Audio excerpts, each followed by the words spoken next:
día, un ángel del Señor se apareció a la esposa de Menúe con un mensaje que cambiaría sus vidas para siempre. «Concebirás y darás a luz un hijo», declaró el ángel. Pero este no sería un hijo ordinario, pues había una promesa y una misión unidas a su nacimiento. El niño sería un nazareo, consagrado a Dios desde el vientre, y no debía beber vino ni comer nada inmundo. La mujer corrió a contarle a su esposo sobre la aparición y las palabras del ángel. Menúe oró fervientemente para que el ángel volviera y le diera más instrucciones. Y así lo hizo el Señor. El ángel regresó y habló con ambos, afirmando la promesa. En el tiempo señalado, la mujer dio a luz un niño al que llamaron Sansón. Creció bajo la guía y amor de sus padres, y con la bendición del Señor sobre él.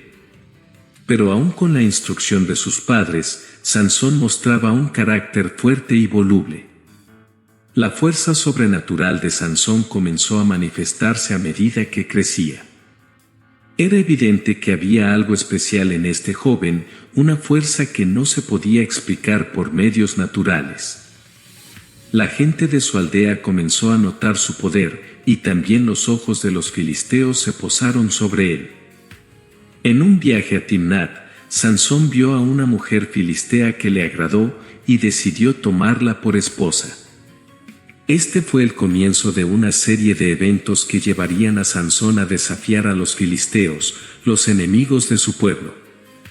Antes de la boda, mientras viajaba a Timnat, un león se abalanzó sobre Sansón. Pero con la fuerza que Dios le había dado, desgarró al león con sus propias manos como si fuera un simple chivo. No le contó a nadie sobre este evento, pero se convirtió en un presagio de lo que estaba por venir. En la fiesta de su boda, Sansón propuso un enigma a los hombres filisteos que asistieron: del que come salió comida, y del fuerte salió dulzura. Prometió 30 vestidos y 30 cambios de ropa a quien resolviera el enigma en 7 días. Los filisteos, incapaces de resolver el enigma, amenazaron a la esposa de Sansón para que les revelara la respuesta. Aterrada, ella presionó a Sansón hasta que le contó el secreto: había encontrado un panal de miel en el cadáver del león que había matado. Cuando los filisteos le dieron la respuesta a Sansón, supo que habían engañado a su esposa para obtenerla.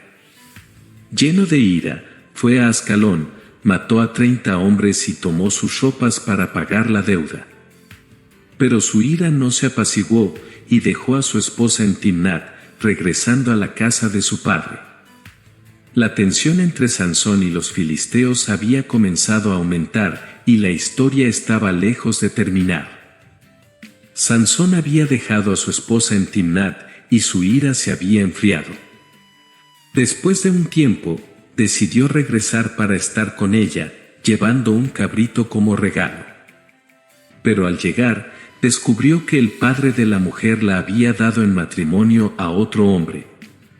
La ira de Sansón se encendió nuevamente, y esta vez su venganza fue más audaz y destructiva.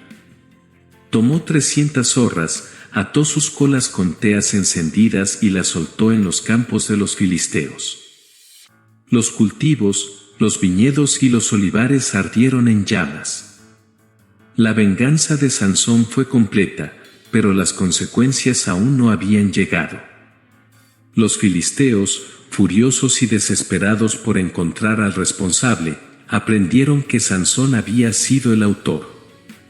En represalia, quemaron a su esposa y a su suegro.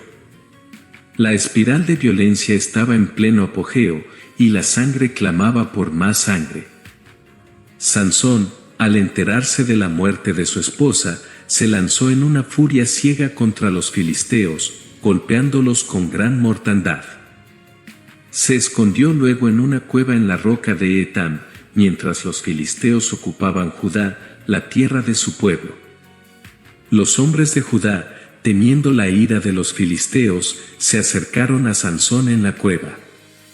Le suplicaron que se entregara, y él accedió, siempre y cuando juraran no matarlo ellos mismos. lo ataron con 2 cuerdas nuevas y lo entregaron a los filisteos. Pero cuando los filisteos se acercaron a Sansón, el Espíritu del Señor vino sobre él con poder, y las cuerdas que lo ataban se volvieron como lino quemado. Tomando una quijada de asno que encontró en el suelo, atacó a los filisteos y mató a 1000 hombres. Exhausto y sediento después de la batalla, clamó al Señor, y Dios hizo brotar agua de una roca para saciar su sed. En ese momento, Sansón entendió que su fuerza y su victoria provenían de Dios, no de sí mismo. Pero la lección no se asentó en su corazón por mucho tiempo. Los años pasaron, y Sansón se convirtió en juez de Israel durante 20 años. Pero su debilidad por las mujeres y su impulsividad no habían cambiado. La historia aún no había llegado a su clímax, y un encuentro con una mujer llamada Dalila en el valle de Sorek sería el comienzo de su caída.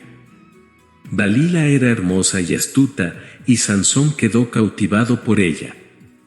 Los príncipes de los filisteos vieron una oportunidad y ofrecieron a Dalila una gran suma de dinero si lograba descubrir el secreto de la fuerza de Sansón. Dalila, con dulces palabras y persistentes súplicas, comenzó a presionar a Sansón para que le revelara su secreto. Pero Sansón, aunque enamorado, no era tan fácil de engañar. 3 veces le dio respuestas falsas, y 3 veces los filisteos intentaron capturarlo, solo para ser derrotados por su increíble fuerza.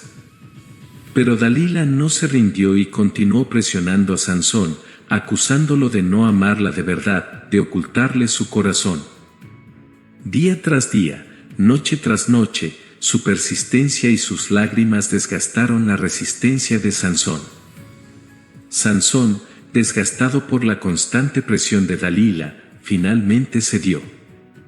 Un día, después de muchos ruegos y lágrimas, le reveló el verdadero secreto de su fuerza, su voto nazareo, y como su cabello jamás había sido cortado. Le confió a Dalila que si su cabello fuera cortado, perdería su fuerza y sería como cualquier otro hombre.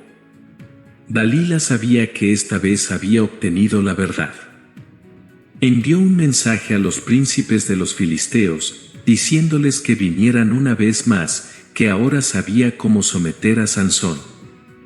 Esa noche, mientras Sansón dormía en sus rodillas, Dalila llamó a un hombre para que cortara los 7 mechones de su cabello. La fuerza sobrenatural que había sido suya durante toda su vida lo abandonó. No se dio cuenta de que el Señor se había retirado de él. Dalila, con fingida preocupación, despertó a Sansón, diciéndole que los filisteos venían. Se levantó como siempre, pensando que sacudiría a sus enemigos una vez más. Pero no sabía que su fuerza lo había abandonado. Los filisteos lo capturaron fácilmente y le sacaron los ojos. Lo llevaron a Gaza, donde lo encadenaron y lo pusieron a moler en la prisión. La victoria de los filisteos parecía completa, y se burlaban del hombre que una vez los había desafiado con tanta fuerza. Pero en la oscuridad y la humillación de la prisión, algo comenzó a cambiar en Sansón. Sus ojos físicos se habían perdido, pero su visión espiritual comenzó a aclararse. Comenzó a entender que su fuerza no era suya, sino un don de Dios. Y mientras meditaba en su fracaso y en su pecado, su cabello comenzó a crecer nuevamente. Los filisteos, mientras tanto, estaban celebrando su victoria sobre Sansón. Organizaron un gran banquete en honor a su dios Dagón, y el templo estaba lleno de hombres y mujeres, príncipes y plebeyos. Más de 3000 personas se habían reunido para adorar a su ídolo y burlarse de su enemigo derrotado. En medio de la fiesta, alguien sugirió traer a Sansón para que los entretuviera. Querían ver al otrora poderoso juez de Israel, ahora ciego y débil, arrastrarse ante ellos. Lo llevaron al templo, y los filisteos se burlaban y reían mientras lo obligaban a realizar actos humillantes. Pero en medio de su humillación, Sansón pidió a un muchacho que lo guiara hasta las columnas que sostenían el templo. Allí, en su debilidad y desesperación, Sansón oró una última vez al Señor. No fue una oración de vanagloria o venganza personal, sino un clamor por la justicia de Dios y la vindicación de su nombre. Le pidió a Dios que le diera fuerza una última vez, no para su gloria, sino para castigar a los filisteos por sus blasfemias. Apoyó sus manos en las columnas y empujó con todas sus fuerzas. Mientras los filisteos reían y celebraban, Sansón, con su cuerpo marcado por la vida y sus ojos ciegos, apoyó sus manos en las columnas centrales del templo. Aunque estaba físicamente debilitado, su fe en Dios había sido renovada. Su oración fue escuchada, y la fuerza divina regresó a él una última vez. Con un grito de desesperación y fe, Sansón empujó las columnas con toda su fuerza. El templo tembló, y las columnas cedieron. La estructura comenzó a derrumbarse, y los filisteos, en medio de su júbilo, no se dieron cuenta de lo que estaba sucediendo hasta que fue demasiado tarde. El templo se derrumbó sobre ellos, matando a todos los que estaban dentro, incluyendo a los líderes y príncipes de los filisteos. La venganza de Sansón fue completa, y en su muerte, mató a más filisteos de los que había matado en toda su vida. Su familia, al enterarse de su muerte, fue a Gaza y recuperó su cuerpo. Lo enterraron entre Sora y Estaol, en la tumba de su padre Menoué. Así terminó la vida de Sansón, un hombre de fuerza increíble pero de debilidades igualmente grandes. La historia de Sansón es una de contrastes y contradicciones. Fue un hombre escogido por Dios desde antes de su nacimiento, dotado con poder sobrenatural y llamado a liberar a Israel de la opresión de los filisteos. Pero sus debilidades personales, su impulsividad y su deseo de satisfacer sus propios placeres lo llevaron a la ruina. A pesar de sus fracasos, Dios no lo abandonó por completo. En su momento más bajo, en la prisión y la humillación, Sansón encontró una comprensión más profunda de su relación con Dios. Su oración final no fue una de venganza personal, sino un clamor por la justicia y la gloria de Dios. La historia de Sansón es una advertencia y una lección. Una advertencia sobre cómo nuestras debilidades pueden destruirnos, incluso si somos bendecidos con grandes dones. Una lección sobre cómo Dios puede trabajar a través de nuestras fallas y errores para lograr sus propósitos. En Sansón, vemos reflejada la naturaleza humana en toda su complejidad y contradicción. Pero también vemos la gracia de Dios, que no abandona a aquellos a quienes ha llamado, incluso cuando fallan. La vida de Sansón terminó en tragedia, pero su historia perdura como un testimonio del poder de Dios y de la complejidad de la naturaleza humana. Es un recordatorio de que ninguno de nosotros está más allá de la gracia de Dios.